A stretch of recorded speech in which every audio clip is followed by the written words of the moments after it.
আমি শ্যামল কুমার মিত্র, সভাপতি, confederation of state government employees.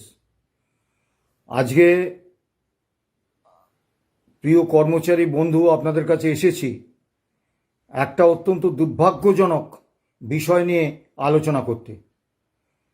মাননীয় মুখ্যমন্ত্রী গত কালকে একটা টুইট করে জানিয়েছিলেন যে বকেয়া ডিএ সুপ্রিম কোর্টের নির্দেশ অনুসারে দিয়ে দেওয়া হবে এবং কর্মচারীদের মধ্যে, অবসরপ্রাপ্ত কর্মচারীদের মধ্যে একটা আনন্দের ঢেউ নেমে এসেছিল।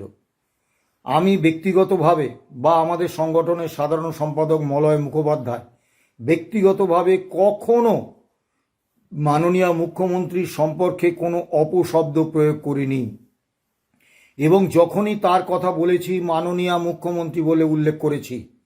আজকে খুব দুঃখের সঙ্গে বলছি যে মাননীয় শব্দবন্ধ তার আগে যোগ করার কোনো যোগ্যতা ওনার নেই। উনি যে শুধু একজন ফ্যাসিস্ট, কর্মী বিরোধী, জনবিরোধী একজন মানুষ তাই নয়, উনি অত্যন্ত অসভ্য প্রকৃতির একজন মহিলা, যিনি সরাসরি রাজ্য হাজারো হাজারো লাখো লাখো অবসরপ্রাপ্ত এবং কর্মরত রাজ্য কর্মচারীদের নিয়ে ছেলেখেলা করছেন, তাদের কৌতুকের সামগ্রীতে পরিণত করার চেষ্টা করছেন। আমরা তীব্র প্রতিবাদ করছি।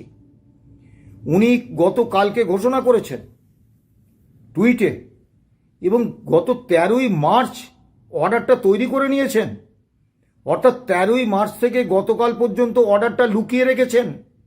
কেন? কি কারণে? উদ্দেশ্যটা দেখুন, কত বড় চক্রান্ত। যে 13 তারিখে অর্ডার বার করে রেখেছেন, কিন্তু সেই অর্ডার লুকিয়ে রেখেছে অর্থ দপ্তর, সেটা প্রকাশ্যে আনেননি।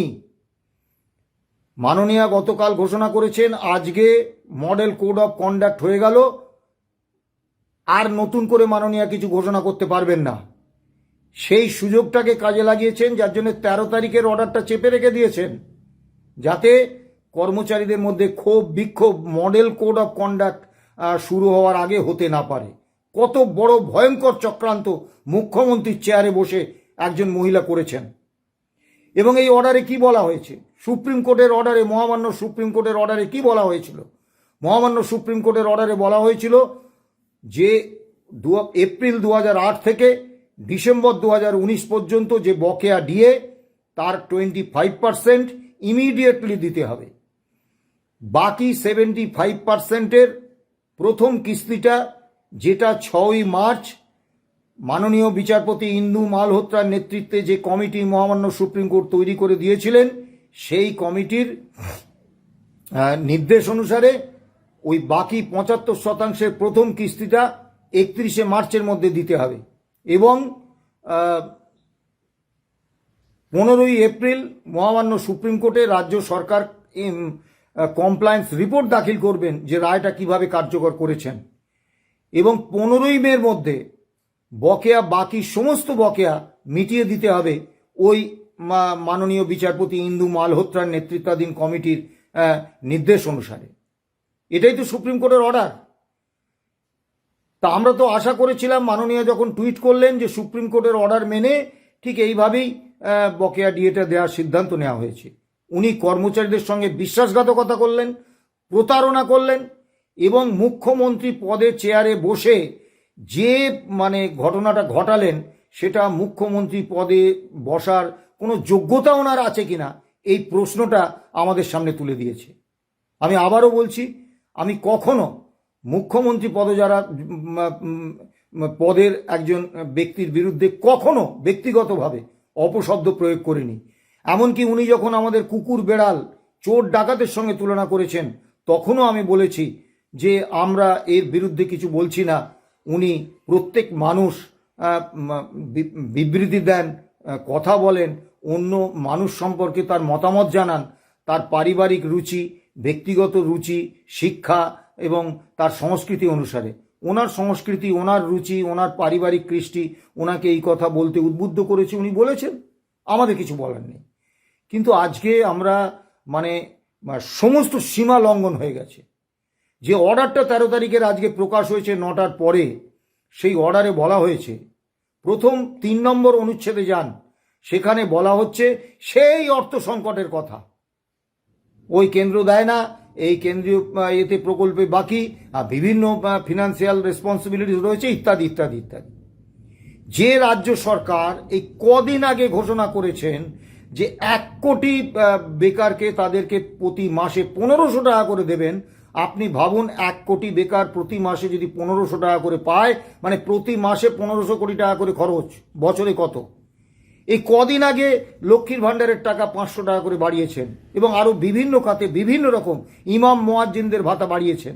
তা তার কাছে যদি টাকা না থাকে, তাহলে এই বাড়ানোর বিরুদ্ধে আমরা নই, কিন্তু আমরা বলছি তার কাছে যদি টাকা না থেকে থাকে, তিনি এগুলো কিভাবে বাড়ালেন?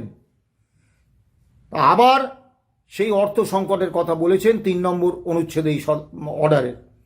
এবং দুর্ভাগ্যের বিষয়, স্যাট, হাইকোর্ট এবং মহামান্য সুপ্রিম কোর্ট অত্যন্ত সুনির্দিষ্টভাবে বলে দিয়েছেন যে অর্থ সংকটের কারণ দেখিয়ে রাজ্য কর্মীদের প্রাপ্য যেমন আটকে রাখা যাবে না, তেমনি রাজ্য কর্মীদের কোনো অধিকারকেও আটকে রাখা যাবে না।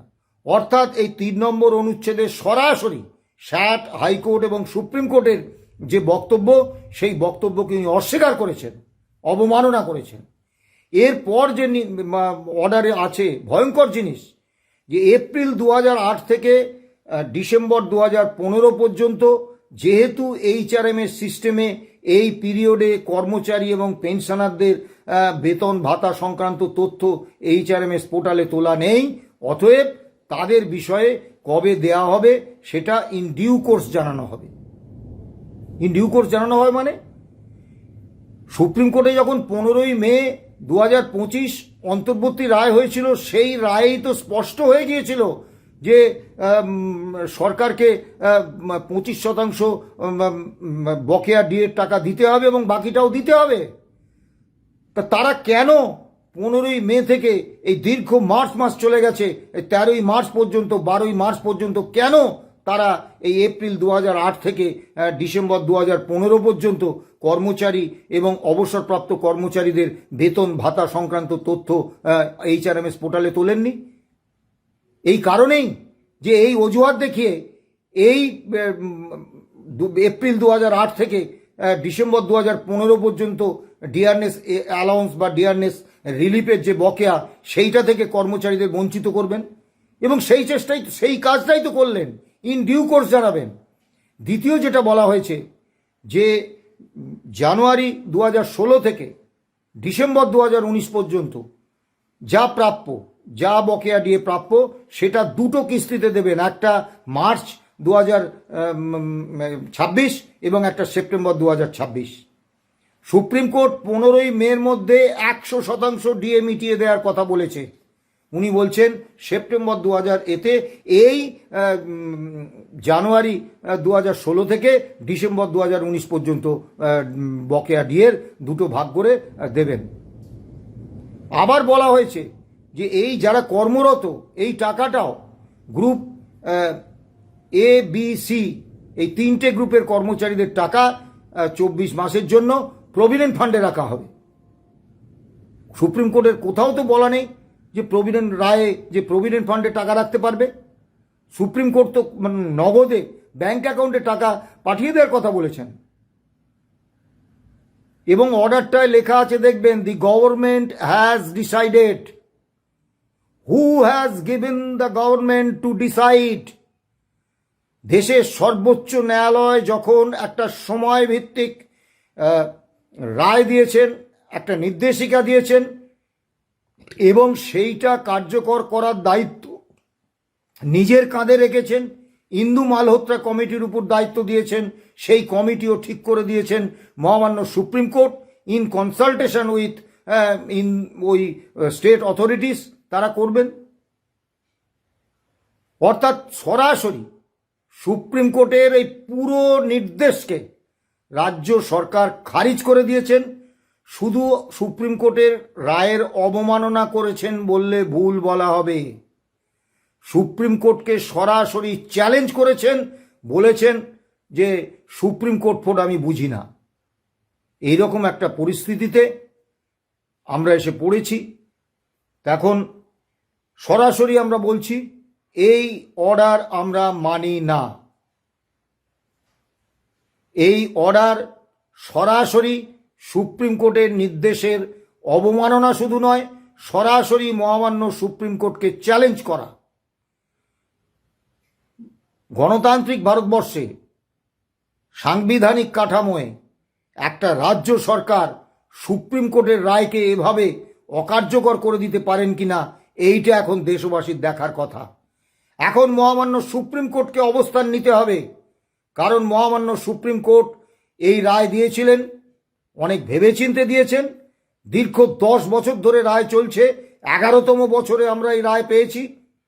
Confederation of state government employees and others versus state of West Bengal and others, এই মামলা শুরু হয়েছিল 2016 সালে 60, আর আজকে 2026, 11 বছরে পড়েছে মামলা।